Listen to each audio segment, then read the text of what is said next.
Hi every one. ഇന്ന് നമ്മൾ വന്നിട്ടുള്ളത് എങ്ങനെ നൂൽപുട്ട് ഈസി ആയിട്ട് ഉണ്ടാക്കാൻ പറ്റുമെന്നുള്ള റെസിപ്പി ആയിട്ടാട്ടോ. അപ്പോൾ നമ്മുടെ നാട്ടിൽ ഇതിന് നൂൽപുട്ട് എന്നാണ് പറയുക. നിങ്ങളുടെ നാട്ടിൽ എന്താ പറയുക എന്നുള്ളതൊന്ന് കമൻ്റ് ആക്കിക്കൊണ്ടേ.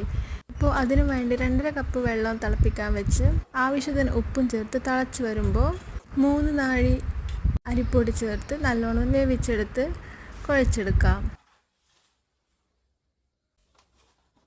നൂൽപുട്ടിൻ്റെ അച്ചിലോട്ടുള്ള പരുവത്തിലാക്കി ഓരോ ഉരുളകളാക്കി മാറ്റി വെച്ചതിന് ശേഷം ഇതിലോട്ടുള്ള തേങ്ങയും ചിരകിയെടുക്കാം.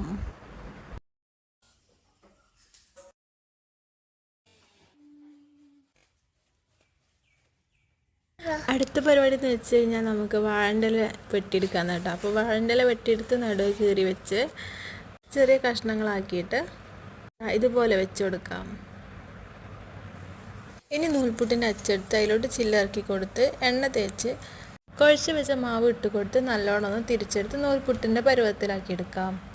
ഓരോ നൂൽപുട്ടിൻ്റെ മുകളിലും നമ്മൾ ചിരക്കി വെച്ച തേങ്ങ ചേർത്ത് ആവിക്കിട്ട് വേവിച്ചെടുക്കാം.